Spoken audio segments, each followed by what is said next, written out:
Welcome back to Shaping E-commerce with Ironplane. I'm Tim Bucciarelli, the Director of Engagement at Ironplane.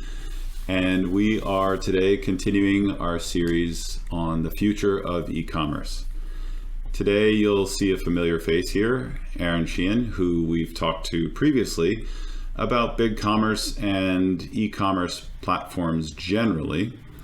Today, we're tapping his knowledge to talk about the future of e-commerce. We'll dive into a specific platforms and where we think the industry is heading in the future.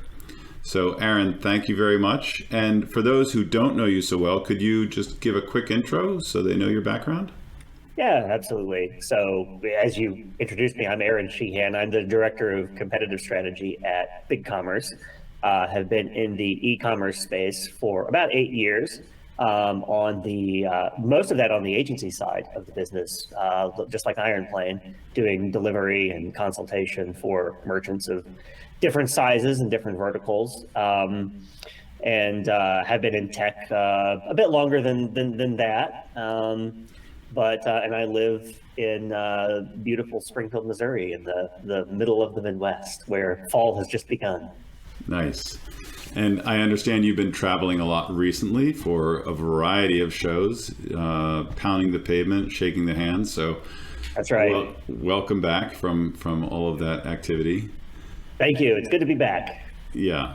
So given your history in the e-commerce space, I'm very excited to get your opinions on the future of e-commerce. So the first question is really a broad question. And no points for getting it right or wrong. It's just your own view of where the e-commerce industry is going to be going in the next 5 to 10 years. Okay, I didn't study, so I'm glad that there's no grading. I don't think we'll call you back in 10 years and tell you how right or wrong you were. So I think you're in good shape. That'd be a great segment, though. That's true. So where the e-commerce industry is going in general, I think it's going to continue to grow. It's been interesting. There was, I think, much ink has been spilled on the topic of COVID and its impact to e-commerce. I think all of us in the space saw a disproportionate spike in adoption of e-commerce as a distribution channel for goods and services right around early 2020, and that was out of necessity. E-commerce, of course, has been increasing in adoption for years and years, well over 10 years, year over year. The amount of market share that e-commerce picked up as a distribution method in that 2-year sort of like peak COVID window, and I know we're not fully out of it yet,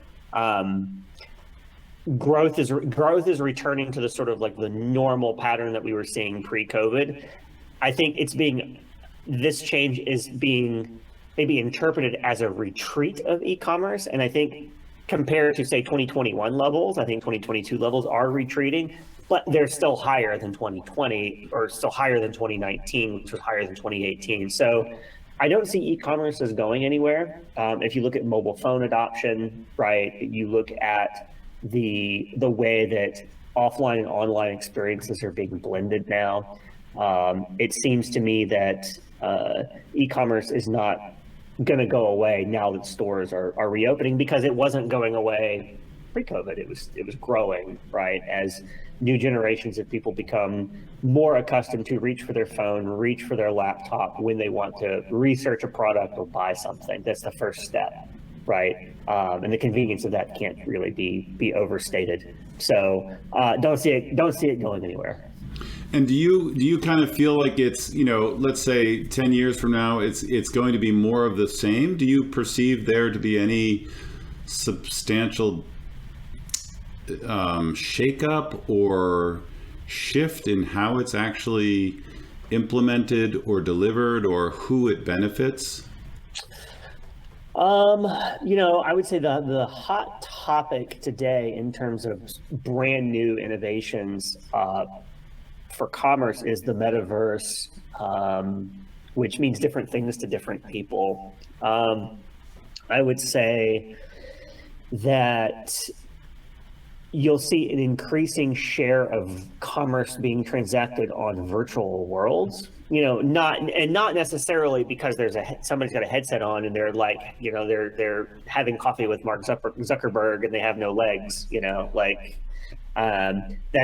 That's one manifestation of the metaverse. But there's also plenty of places like Roblox. I've got my daughter. I know it well. Yeah, my daughter just turned 11, and she's been getting into it, and I've been seeing the amount of brands that show up and building sort of branded experiences, and she's playing on like a tablet, right? Like an Amazon Fire tablet. So there's no headset, there's no walking virtually. And Minecraft is another example of that, where marketplaces are really being built on top of virtual worlds.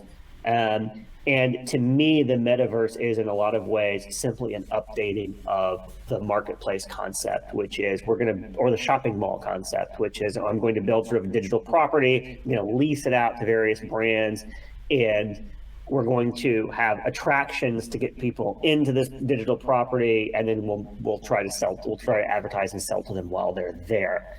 What I haven't seen yet is widespread adoption of adults with actual purchasing power choosing to either begin a shopping experience by going into the metaverse, or even by spending significant amounts of time there. And I think we're probably a long ways away from that, because there are only so many valuable digital properties that will attract eyeballs and clicks in the quantities that you need to make the marketplace work. So it's interesting. I think the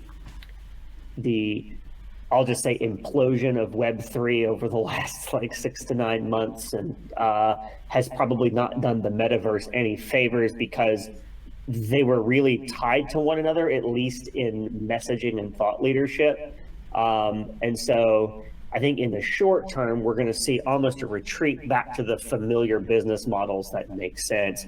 I buy something and I sell it for more than I paid for it. Yeah. Turns out that's actually a pretty winning way to make money, whether that's online or offline. And I think you'll see in the near term sort of a move back to that model. You are seeing certainly a contraction in the number of direct-to-consumer brands that were venture-backed, never turned a profit, and are having to close or sell for quite a bit less than they were valued 2 years ago. So there's some of the air is coming out of, I think, the speculative end of the e-commerce market. What happens in 5 years? I have no idea. It feels like we've been living in the last season of some kind of weird HBO show over the last few years with everything that's happened in the world. And I have just given up trying to make sort of medium-term predictions about what's going to happen in the world, because I think the writers have lost the plot, Tim. I don't know who's sort of deciding what's going to happen next season, but I think they might need to be drug tested. Yeah. A couple areas are particularly interesting to me. I think that we have been living through an unprecedented boom in venture-backed technology solutions. And to your point, a lot of them have been really focused on market share, users. And now they're like, oh, all right, there's this thing called profit. So right. we need to start focusing on that. But some of them, it's too late. And I think what we're going to see is a contraction over the next 5 to 10 years of that space. And that's why it's even more important. And for us as an agency, this is a lot of fun because we like giving advice, unsolicited especially. And so when our clients are looking at 10 different technologies, we really want to make sure that they're selecting the right technologies to interact with their e-commerce platform. Technologies that are vetted, proven, and will last over the next 5 to 10 years, rather than the flash in the pan, trendy, shiny new thing that everyone's talking about on Twitter and LinkedIn. Because I think there will be a contraction. There will be a lot of businesses that I think unfortunately are going away, some that are being purchased. So I think that's going to be a good thing in the long term for the market. The other area that's very interesting is the B2B space.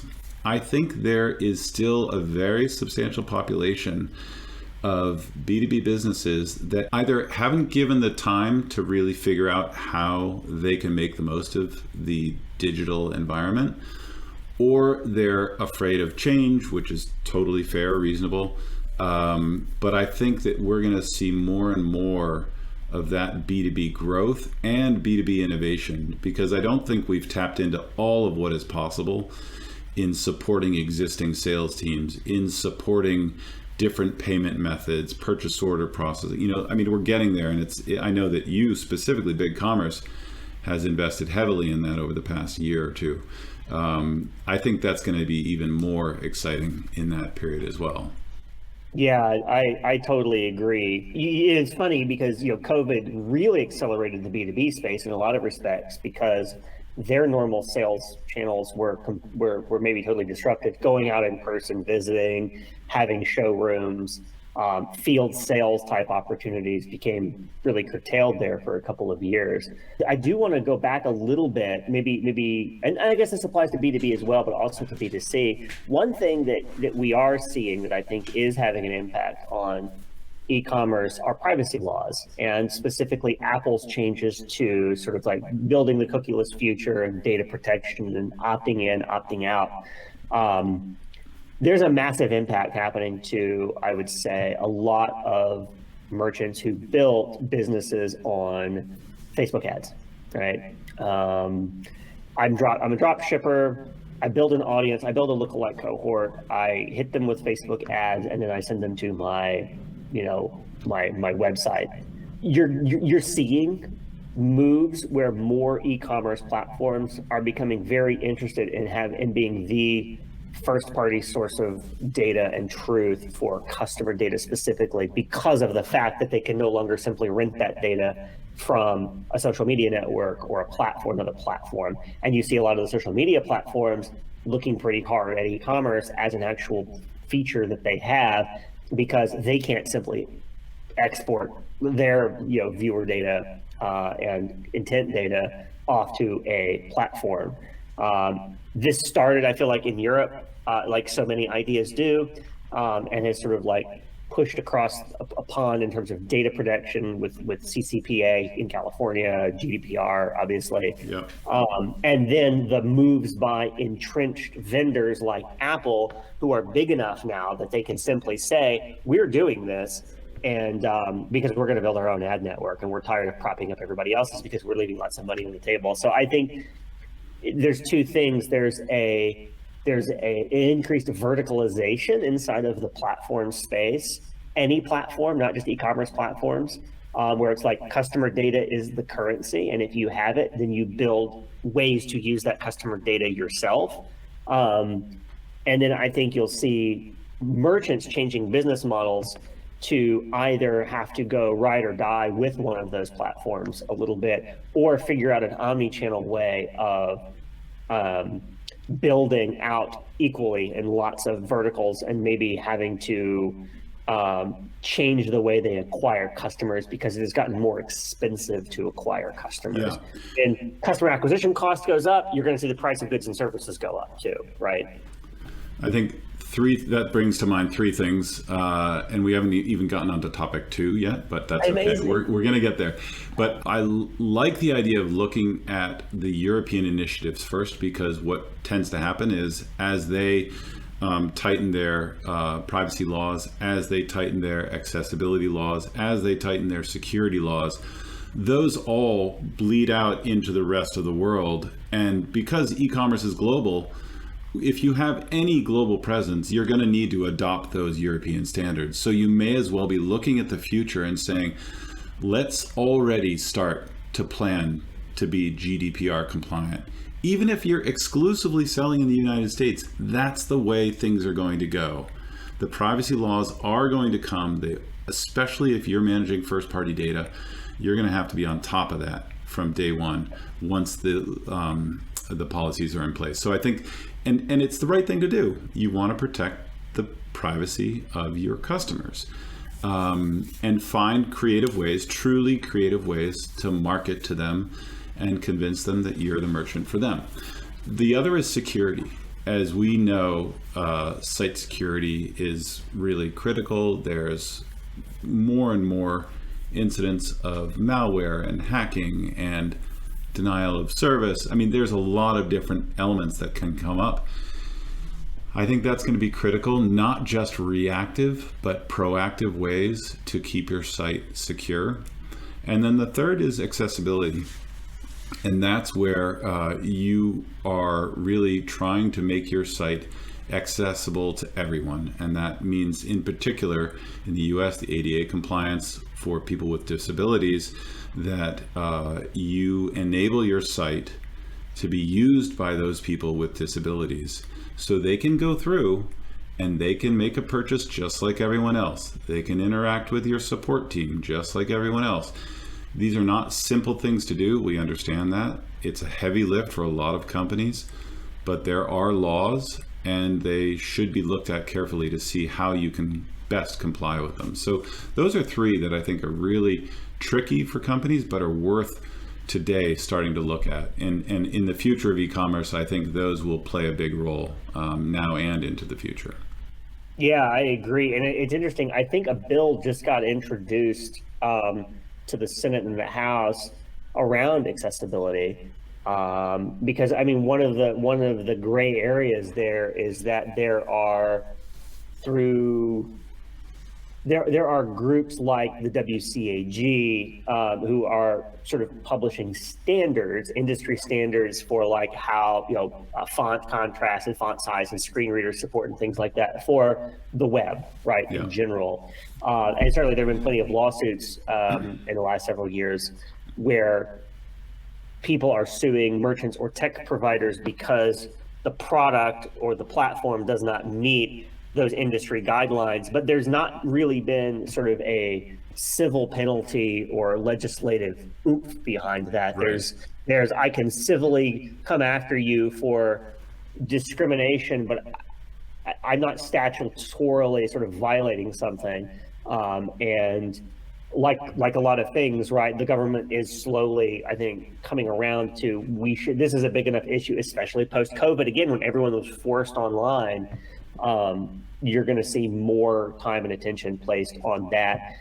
Arguably, you could say the same thing about tax, right? Yep. After the Wayfair ruling, I mean, as states in the U.S. anyway slowly get around to like internet taxation as a thing, you'll see, I would say, in general, to everything you just said, I would say a more regulated environment, right, for merchants to operate in does seem to be the future. And hopefully smart regulation that is benefiting the consumers first and foremost, but also not harming merchants. So I know that's a fine line. Yeah, smart legislation. I love it. Yeah. I love it. Okay, so let's move on to what I think merchants will be interested in, which is really just touching on some of the key e-commerce platforms that are out there today, talking a little bit maybe about the use cases if they are distinct, and just kind of getting your perspective on maybe where they're headed in the future. Let's start with three. Well, you go ahead. You pick the ones you want to talk about in whatever order you'd like. Oh, well, all right. Well, there's a lot to cover. I guess I'll start with the artist formerly known as Magento, as that's been a lot of my time over the last many years. We were discussing before the recording started. It's been hard to get a read on kind of this Adobe strategy for commerce, but one of the things that I think is true based on a lot of their press releases, as well as messaging out to the partner ecosystem and analysts, is that Adobe sees the future of commerce as composable. And we can maybe talk more about what that means in a follow-on question. But there is a recognition that if I'm Adobe and I sell a lot of different software products to the enterprise, I've got my Experience Cloud, which includes Adobe Experience Manager as a CMS or digital experience platform. I've got Adobe Target. I've got Adobe Analytics. I've got Adobe Sensei, the AI engine sort of powering personalization, and they're Adobe Campaign Manager or whatever they're renaming it. I think Campaign is going away and being called something else now. Probably something with cloud in it would be my guess. So if I'm selling lots of solutions to that sort of like Fortune 500, IR top 2000, the commerce piece has to fit technologically alongside a lot of other sort of like customer acquisition and digital experience management. The Magento platform, I think, has always been sort of famously challenging to integrate, I think would be a good way of putting it, into really anything. And I think you'll see a lot more focus from Adobe on figuring out how to make that simpler at the enterprise. And I say the enterprise because I think, as you guys, we were discussing kind of before the show, back in the olden days, the difference between Magento Community Edition and Magento Enterprise Edition, the free open source version and the paid open source version, was pretty thin. And the ecosystem pretty easily could support both. And I think over time, you've seen that the Magento open source ecosystem is going one direction, but the Adobe sort of paid commerce product is going a different direction, both in terms of partners, technology partners and agency partners, as well as ends of the market. And so watching what happens as the Magento product slowly transforms. Obviously, Magento, the brand name, is pretty much dead, right? You go to magento.com, you get, I think it's Adobe / something / it's multiple layers of directory structure, I think, on the Adobe website. They're going to have to transform Magento from an open source on-prem software serving the mid-market to a composable software as a service, almost microservices architecture product serving the true enterprise. And we're sort of watching that, I think, play out very slowly in real time. I think COVID, like a lot of things, probably slowed them down in terms of their ability to sort of like quickly start making that switch. But I'm seeing more and more activity that makes me think that we'll see Adobe giving maybe lip service to the mid-market they used to serve, but the people who are actually deciding the product direction are moving it up market and in a different architectural direction than previously the Magento product was. Yeah, because the composable market is really firmly only applicable to those who can afford it. And those who can afford it right now are typically going to be enterprise grade businesses who have the funds to invest in a composable architecture, because it's not simple, it's not inexpensive. And if that is already Adobe's existing client pool, they need to satisfy both the composable and, with Adobe Commerce, if we can still call it monolithic platform, then they'll have a good opportunity to keep that market. The mid-market, it's interesting. I've heard people say, oh, Magento open source, there's no licensing fee. It's really good for small businesses. And I kind of cringe a little bit when I hear that, because as a former e-commerce director for what I would consider a small to mid-sized business, Adobe Magento open source is not an inexpensive platform, because you typically need to have an agency helping you. Unless you have your internal PHP developer, what small business has that? You really need an agency, and that agency has to be good, because Magento is not a simple platform. And if you do upgrades, you do security patches, you do third-party modules, you do customizations, all of it has to continue working well together. And the only people who can do that for you is a very skilled agency, and they are not cheap. So when you think about it, yes, you don't have to pay the licensing fee, but you also need an agency, and you're spending $2,000, $5,000, $10,000 a month keeping your website up and running, optimizing it, ongoing bug fixes, improving new features.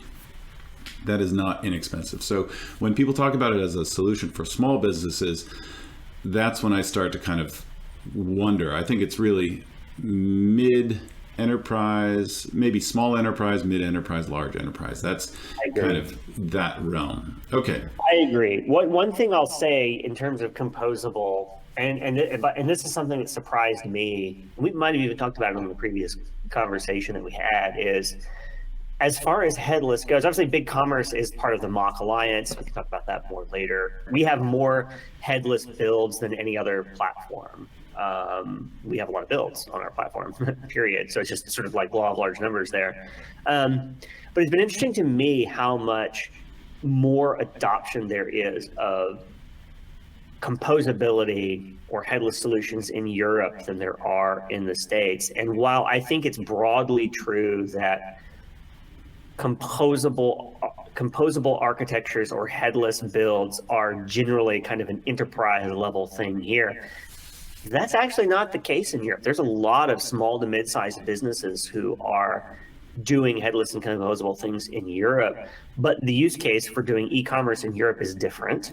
You have a lot more fragmentation among your audience in terms of language and presentation, and so you need more variety in kind of your web experience because you're serving a pretty disparate group of people, which is something headless lends itself to. And for whatever reason, I find that you'd said sort of like it's odd for a small business to have that PHP developer on staff. Man, not in Europe. Like it's interesting how often we are selling to developers who are running e-commerce businesses in Europe compared to in the United States. Historically, for me, being in your shoes, being on the agency side, serving that mid-market for a long time, it was the exception for me to be on a sales call or buying decision call with someone who wrote code for a living, right, on the merchant side. Yeah. Whereas it's actually normal to have those conversations in Europe. And I think so there's a lot more comfort with complex technical solutions in the European market than there is in the States. Again, lots of different reasons for that. You could get into sort of like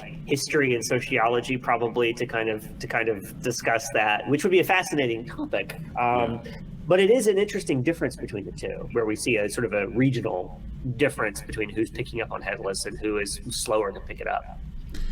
So when we think about that kind of difference between Europe and the US, I think of it as a difference between platform selection as well, because you have the likes of Shopify where you would never need a PHP developer, and it's got this really attractive box that you can live within, and it does pretty much everything that you really need if you're a certain type of business.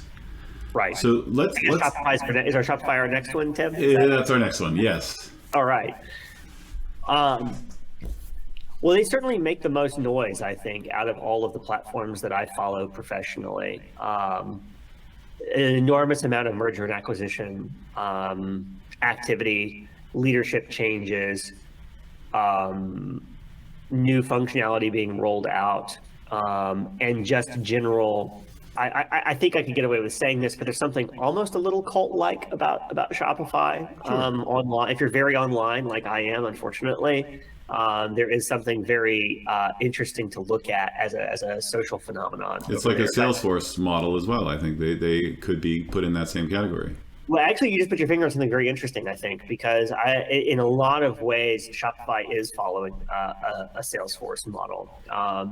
And I'll look at a couple of things in discussing this. I think one is more than 50% of Shopify's revenue does not come from the subscriptions that they sell, but it comes from sort of what they call merchant services on their financial filing, which is payment basis points that they get because when merchants run their transactions through ShopPay, which is Stripe under the hood. And so it's in Shopify's interests to have to really be running almost like a fintech, where the web builder platform called Shopify and everything else that they build or buy is really just a facilitation engine for getting credit cards running through those rails, because that's where they make the money. It's not selling $29 a month plans to people's drop shipping to a Facebook audience. That's not where the money comes from.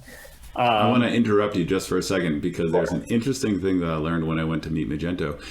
I don't know why I didn't know this, but Adobe Commerce, Magento open source, Adobe offers their own payment services.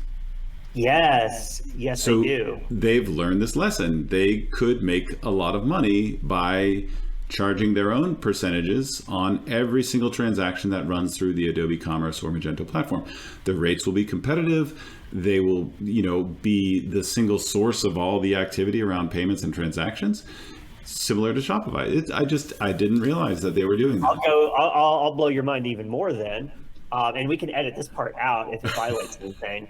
But back in the Magento 1 days, because PayPal was owned by eBay and part of Adobe, the native PayPal integrations back in the early days actually funneled basis points of every credit card transaction back to Magento. In fact, it was one of those things where by virtue of, by default, including the payment method in the platform, the payment provider, in this case PayPal, was like, okay, you're setting it up by default, you're putting it in front of everybody, we'll go ahead and pay you a bit of every transaction in exchange for this place of prominence and an enormous amount of sort of like evangelizing PayPal as a payment method inside of Magento.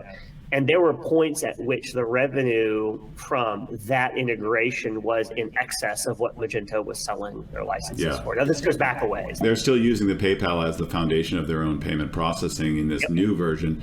It's just that they're now more comfortable exposing it and marketing it and selling it as part of Adobe rather than as this separate entity.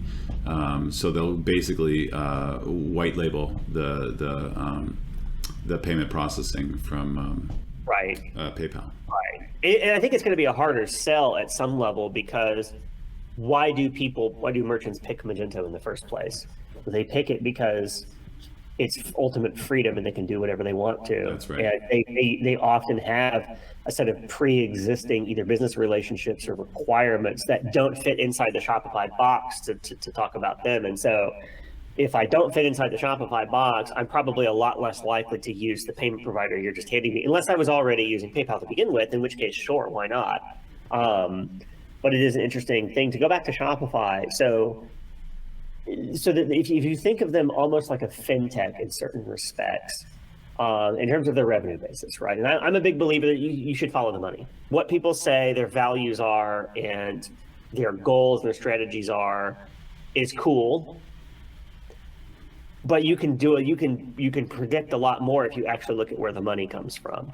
And I think Shopify has built an incredibly attractive and opinionated first e-commerce platform for a lot of merchants, because of the fact that the as a product design, the value of Shopify is that it tells you what to do.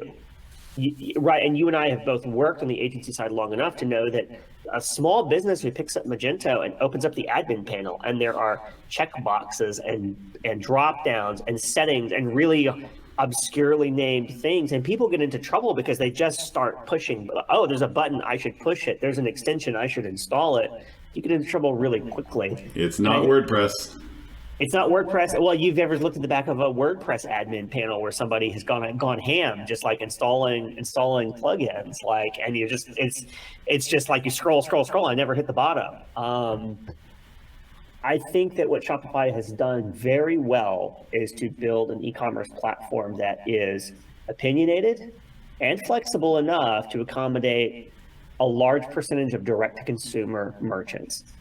And as long as you don't come into that with deep requirements about things like your own payment provider, it's a really good solution for a lot of people. There are things that they struggle with a little bit, but I think instead of building a Salesforce Commerce Cloud in terms of level of functionality, right? I think they're building a Salesforce Commerce Cloud in terms of vertical integration, which is we're going to have clouds for everything, and we're going to have the Shopify version of a CDP. We're going to have the Shopify version of payments. We're going to have the Shopify version of affiliate marketing. We'll have the Shopify version of headless now, it's hydrogen and oxygen. And it's the Shopify version of the thing that someone might want. And if you're like, I want it, but I don't have strong opinions about how it works or what it does, or who I pay for, or that funnel is very well greased, and so you just kind of end up there. And so it's not about being the best at any one thing; it's about being present at a lot of different things, and making sure that every product is reinforcing every other product, and that the ultimate win for Shopify is that as I built this, did I enable more Shop Pay revenue to run through my rails? If so, then that was a successful acquisition or feature for them, right? The other thing I'll say is they've spent an enormous amount of money on Shopify Fulfillment Network. On what? Shopify Fulfillment Network. Mm-hmm. Right. Yeah. They bought Six River a few years ago. They just paid $2.1 billion for Deliver. The track record of that goal of becoming the anti-Amazon, I think, it hasn't really come true yet. And there's an enormous amount of cash sort of riding on their ability to build out almost like a parallel Amazon. And I think it's a really good idea in a lot of respects, and something that's probably needed competitively. I want to see the execution of that idea before judging whether or not it was a good idea or not. We've been reading about it for the past 3 years. We have been reading about it. Not quite. I mean, it's actually pretty exciting. Like, I mean, not to bash Amazon. I mean, Amazon is fantastic in so many ways, and it's a leader, and it sets the standards for a lot of e-commerce functionality. But they need more competition than what they've got. And I like the idea of Shopify Marketplace becoming a little bit more of that competitor to that Amazon, mainly because what I like about it is that it's not only helping Shopify, but they are more directly helping individual merchants, at least in theory.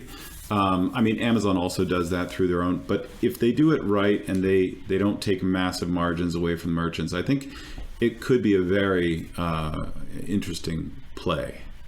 I agree. And the Shop Pay app has sort of made changes in that direction over time to where there's more searchability across category, right, than simply like browsing a particular storefront. But the thing that Amazon does really well that I think Shopify is not yet set up to do is that trust factor. Amazon disintermediates the seller, which is one of the big sort of like pain points of sellers on Amazon. But but for most people would rather do business with Amazon than whatever seller happens to be selling the spatula that they really want. Shopify has to own the delivery and fulfillment and customer service and to approach the point where I, as a customer, am going to feel as comfortable reaching for the Shop Pay app as I do reaching for the Amazon app, because I know it's going to show up in 2 days. I know if there's a problem, I'm going to get my money back, and I know that it's a real business. And Shopify, I think, still has a little bit of a problem with the barrier to create a storefront is so low. There are plenty of like scammers out there, and not really a good way of sort of like ranking and reviewing sellers, right, on Shopify. And that's got to be fixed, I think, at some level. So we'll see. Well, let's see how it turns out in the next few years. One thing I wanted to mention about Shopify, and we've talked about this before, is that once you're in with Shopify, it can often be difficult to pull yourself away. And I mention that because I just want to harp on this again, that selecting your e-commerce platform is so important. The right e-commerce platform for your business is so important.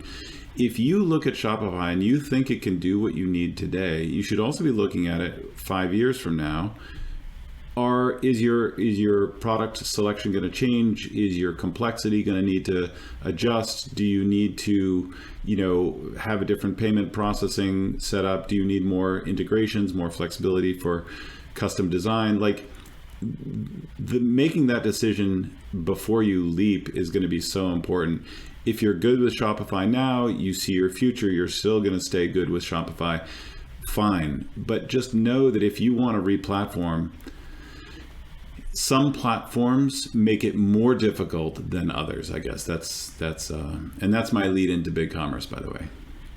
So BigCommerce has been on an interesting journey. We started off, and I've been here about 8 months now, but I was a partner for, going back to 2018, we built on the platform, going back several years. So I can talk about it both as a blend of being, familiar with the actual products and the tech as an outside party, as well as now being an employee of the company. Really started as a small business e-commerce platform. It's an Australian company originally, actually, that has, like Shopify, like Magento did back in the day, started off on that sort of like disruptive innovation model where you do a really good job serving an underserved end of the market, and then you slowly sort of like take your competitive advantages and you scale them up into the upper end of the market. We're on that same pace. I think fundamentally, we see ourselves more like a SaaS version of Magento than we do a competitor of Shopify's, which is one of the reasons I'm here coming out of the Magento ecosystem. So BigCommerce is much more of we're much more open in terms of how we architect the product. We don't have a payments provider, for instance. We're really focusing on just the e-commerce platform piece of it and being a good e-commerce platform, and trying to let partners fill the other pieces of it, because I've seen so much change and turnover in terms of who's the number one ratings and reviews provider in the world. Well, once upon a time it was Bazaar Voice, then they went away, then Yotpo showed up. Don't forget Turn2, like Search and Merch, right? Used to be it was SLI, Ride or Die. Now there's a lot more providers out there. The market does generally do a pretty good job of sifting through and promoting better technology at a lower price point, right? The commodification of everything is something that works to the benefit of tech buyers over time. We really take an opinionated stance that is, we're here to do our thing, and we're trying really hard not to. We get asked all the time, hey, can you guys create your own payment method to be like ShopPay? Because I'm a shareholder and I would really like it if you could drive more revenue. I think probably the street would reward that at some level, but it's not something we want to do just because of who we are. It's much more like that old school Magento ethos of offering freedom and flexibility to our merchants and to the partners who build on us, knowing that if you're a partner of ours, we're not going to, in the middle of the night, buy a competitor, lock you out of our ecosystem, and tell everybody, no dice, you can't play, you can't use that partner anymore, which happens a lot with Shopify and is sort of a big worry on the minds of a lot of Shopify tech partners. Lots of stories there over the last year of examples with Authorize.net and Buy with Prime and Molly. Of that. Well, they just invested, I think this past year, $100 million in Klaviyo, which is an interesting move, very interesting move. And it is an interesting move, and I have some like tinfoil hat theory stuff there that we can maybe talk about off camera. For BigCommerce, I think we are really squarely serving what I would call the mid-market, maybe called the lower enterprise or enterprise. The lines are very arbitrary in terms of like what people mean, but I'll say in general that sort of $500,000 in revenue up to the $500 million in revenue online is the place where we feel pretty comfortable being. That's where Magento made its name and its ecosystem years ago, where arguably Adobe is moving away from that and going to the over $1 billion sort of like big named accounts. And I think Shopify doesn't honestly have a product yet. And you see companies like Oracle just getting out of it altogether, right? There's an opportunity for us, I think, to be should be at least, if not the default, then a strong contender for anybody in that revenue range, simply because of our breadth of offerings and flexibility. If you need to assemble a headless stack, right, you can use us. If you don't want to assemble a headless stack, you can use us. If you want to bring your own payment provider, you can. If you want to use one of the ones that we have pre-baked in, you can. We don't sell you one way or the other, right? But we have operations all over the world now. Truly, it's sort of a global company. So wherever somebody is, we think you can. And the barrier to entry to getting into BigCommerce is considerably less than the barrier to entry to getting into Magento was, because of the fact that we're SaaS. And so you've never at any point been able to go to Magento.com, spin up a trial store, have access to a store with sample data and an API that you can build against. You've never been able to do that with Magento. That would have been a task for a dev to go get Magento running locally or on a third-party server so that you could test against it. We make that possible because we're trying to incentivize people to test and learn on our platform, and then to sort of scale up from there as they need. You mentioned B2B earlier, and that was an area where we actually made some acquisitions this year, but we acquired apps that were already in our ecosystem simply because they were really good ones to bring in and offer as part of the core. So our B2B functionality now is on par with like a Magento, right? in terms of the things you can do, customer specific pricing and quoting and like company account management and invoice portals. And like we have all of that, right? And have for some time, which has been a huge growth area for us as well. So it's interesting because we're trying to cover all of the bases, but we're trying to cover all of the bases in e-commerce without getting in over our skis and trying to become a CDP or trying to become like a search and merch vendor or something like that. So we've touched on Adobe eCommerce, Magento, open source, Shopify, BigCommerce. There are hundreds, if not thousands, of e-commerce platforms out there. And are there any others that you think we should mention in this kind of grouping? It's literally my job to track all of those hundreds that you're talking about. If we take headless out of it, I think one that is worth watching is Salesforce. You'd mentioned marketplaces earlier, actually. So Salesforce made an acquisition at the beginning of the year of a Brazilian company called Atonet. I may be mispronouncing that. They were a marketplace company. They announced at Dreamforce a few weeks ago that they'd be rolling out a Salesforce marketplaces offering to their Commerce Cloud customers in the first half of 2023. That is, again, they acquired a product that they're going to sort of like roll it into the core. That is a fascinating, I think, recognition of something you had said earlier, which is that marketplaces are a growing channel. If I have a brand and I already have traffic, then I have the first sort of dependent ingredient of building my own marketplace. It's very hard to build a marketplace from scratch when you don't have customers, you don't have vendors. But if you have customers already there and you want to broaden out what you're selling to them, what products you have for sale, or one of the things that I've seen a lot of recently is apparel brands launching reseller marketplaces on their owned properties, where it's I sell a high-end luxury good, but I want to have like a sort of certified reseller program where people can buy and sell used versions of those goods. At some level, you would think, well, aren't you cannibalizing your own new sales? But the other side of it is, well, this is going to happen anyway, so we might as well get a piece of the action. Yeah.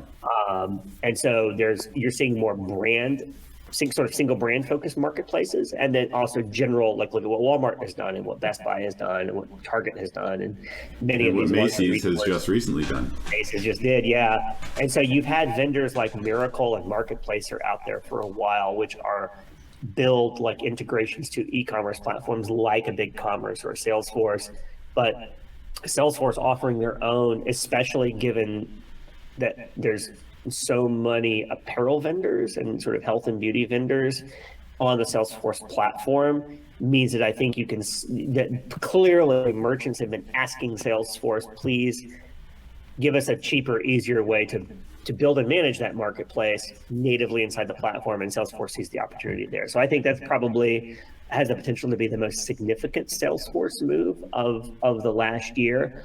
Otherwise, it's interesting. The Demandware product, Salesforce bought demand right back, going in the Wayback Machine, right? That's what that is. It's Demandware. Well, that was Intershop, like even back further than that. The technology is quite old. It's a very old e-commerce platform. ATG levels of old, and it keeps on chugging. Salesforce's strategy, to me, when I look at it, is customer data first. All their Sales Cloud, Service Cloud, Experience Cloud, Commerce Cloud, Marketing Cloud, right? All of the clouds put together, all of the Genie and Einstein AI that they have sort of stitching together sort of like a customer graph of data. The value proposition of that relies on every cloud telling the AI more facts about a particular person to build a more complete profile, like who they are, what they buy, and what they're likely to buy, their LTV, and all the rest of it.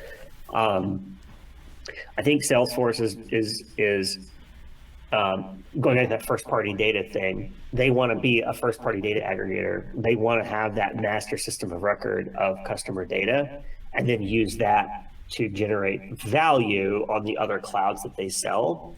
And I think you're seeing a lot of the Lightning platform, which is the technology backbone of most of the Salesforce clouds, is that they're trying to put that Lightning architecture to enable interoperability between other clouds. Well, Salesforce Commerce Cloud is not built on Lightning.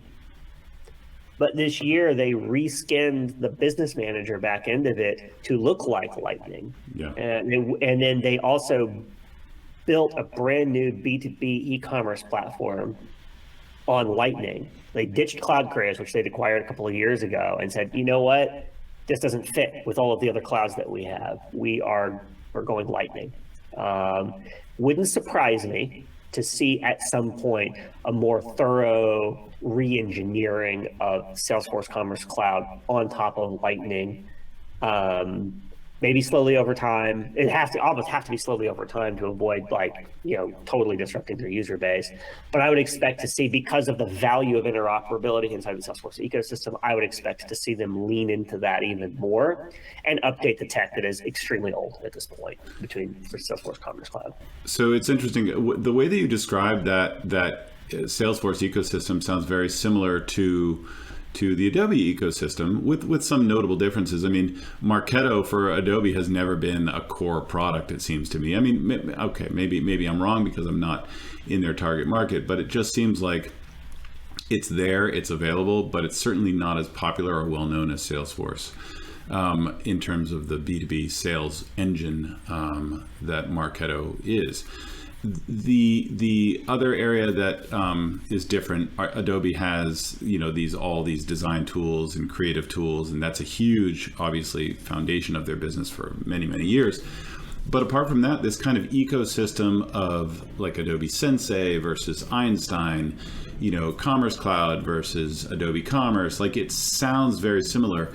Are they playing in the same space? Are they competing for the same enterprise scale clients? Or is Salesforce somehow also able to meet the needs of mid-size enterprise and small enterprise, or even small mid-businesses? No, I don't. Well, some of their products as a standalone product are certainly, right? I mean, lots of smaller businesses use Salesforce as a CRM, for instance. Yeah. But they're both pursuing the Oracle and the SAP strategy at some level, or the IBM strategy, right? Which is, if I already have a seat at the table to a big Fortune 500 company or a large global enterprise, I need to maximize that access by selling as many clouds as I can. And the larger the company, the more procurement driven they tend to be, meaning that it's hard, actually, if you're a Nestle or a Coca-Cola or a Johnson & Johnson, to decide, hey, I want to buy a new piece of enterprise software. That's actually a long, multi-month, maybe multi-quarter or multi-year process to get through legal and contracting and all the rest of it. Once I'm in as vendor of record, it's very easy for me to be like, oh, you need a CDP? Oh, I've got one. Hold on. Let me go out to my trunk and get one out. And I'm already in the parking lot. All I got to do is run back out to my car and pull out another box and bring it in.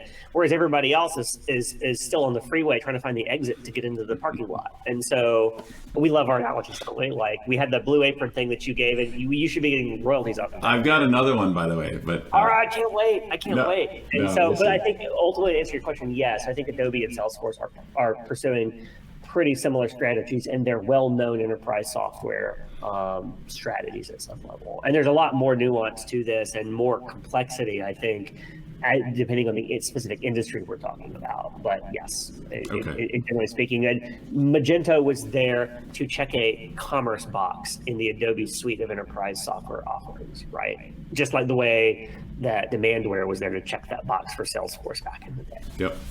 So when we were talking about the future look of e-commerce, we've mentioned headless and composable several times, and I just would like to help our audience understand exactly what we mean when we say those two terms. Are they different? Are they the same? What should merchants know about them, and should they care at this point, or is this something that they should be looking at maybe down the road 5 years? Okay. So composable versus headless, or composable and headless, because they're not really in competition with one another, although it feels very much like they are. So the way I explain it is headless has been around for a long time. A headless is an adjective that you would use to describe a piece of software where the front end is separate from the back end. So a headless CMS like Prismic is a CMS where I'm writing content and I'm creating and I'm authoring it and I have a workflow, and maybe I have digital assets in there as well. But that software is not actually publishing that to a front-end web experience to be consumed in a browser. You would build your own front end or get a different front end system to sort of do that. Same for e-commerce platforms. There are headless only e-commerce platforms like Fabric, right? That I'm the back end, but I have no front end. Somebody's going to use a system to sort of like come in alongside of that. Headless is just an adjective for a system. Headless can be also just a means of using a system. For BigCommerce, for instance, you can deploy BigCommerce headlessly, where you're just using us as to sort of like manage data, manage promotions, author content, but like you have a totally different front end. We saw this a lot in Magento days and here at BigCommerce, where people using WordPress on the front and an e-commerce system like a Magento or BigCommerce or something else on the back, right? Composable really is, to me, an adjective describing a point of view towards building a business or building a tech stack.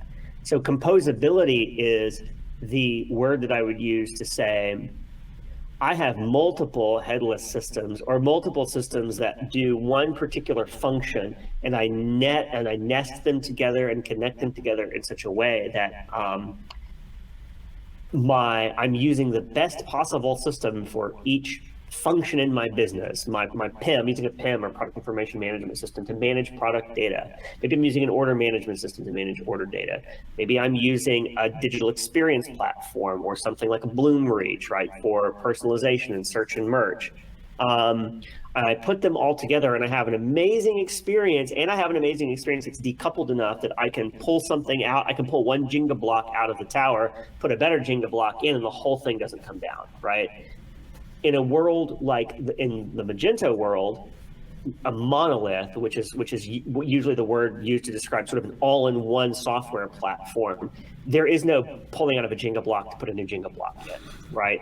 I have to, when 2.4.5 comes out, I have to upgrade all 4 million lines of code on my application, whether or not I'm using it or not. There's going to be downtime associated with that. My promotions have to stop because I'm busy doing an upgrade. My integrations with third parties, I'm adopting a new loyalty program, better stop, make sure it's compatible, because I'm upgrading the entire monolith to a new dot version or minor version. And so that means that the business moves at the pace of the entire enormous tech stack that you have, the entire monolith that you have. You can only run as fast as that thing can stay secure, patched, and up to date, because it touches and governs every single part of your operations. Composability is the opposite of that, which means that you can absolutely roll out a new loyalty program while you're updating your order management system, because they're disconnected, or not disconnected, but they're dissimilar systems. The downside to composability for most merchants, and you kind of touched on this earlier, is that it is more complexity to build, to source and procure. Instead of doing one RFP for one vendor that's getting one throat to choke that's going to do everything, I'm talking to a bunch of different vendors, right, and picking the best one. Each one should be cheaper individually, but the sum of that, and then as well the costs of sort of interconnecting them and getting them to a point where you can operate your business sort of cohesively that way, is a little bit higher and requires more technological maturity of an organization than just simply having a Magento and clicking a button in the back and having something show up on the front, which is really cool until it stops working. Yeah. And that's the difference between headless and composable in my TED Talk. Yeah, and I think to your point, the agency that's involved with you in building out that architecture, if you choose to go in the composable way, then that agency should be able to guide you and help you choose the right technologies to tie together and support you as you go forward, because it's not, certainly, if Magento is not a one and done, certainly composable environment is not a one and done, even more so, I'd say. Excellent. Well, we've touched on a lot of different areas. I think we've captured a sense of your future of e-commerce vision, and we will check back in 5 to 10 years and see how we've done. But thank you, Aaron, very much for taking the time out today to talk to me. And we'll provide, again, as always, a little bit of information about you in the show notes, how people can reach you, find you on LinkedIn. Anything else you'd like to share with the merchants who tune in? Well, I just want to say thank you for having me and bringing me back twice. I don't know how many visits I'll get before I get the gold jacket, but looking forward to having that maybe before the 5 or 10 years and having to be accountable for the predictions. Generally speaking, just would like to encourage any merchants out there who are interested in learning more about BigCommerce or e-commerce in general. Check out our website or our social media. We're BigCommerce.com. Of course, we're very active on LinkedIn and Twitter. We do quite a few webinars. We try to do a lot of educational content as well, both on the web and live or recorded sessions. Reach out to me as well if anybody ever wants to just talk about things. I'm more than happy to walk through what I'm seeing in the ecosystem out in the e-commerce world with anybody that wants to talk about it. Yep. Yeah, absolutely. And similarly, folks who would like to talk to Iron Plane about BigCommerce, maybe getting a demo set up, talking through the sales process, we do that day in and day out. So we're happy to engage in those conversations as well. Aaron, thank you so much again for being with us today, and we'll look forward to our next conversation. Sounds great. Thanks, Tim. Have a good day. All right, you too.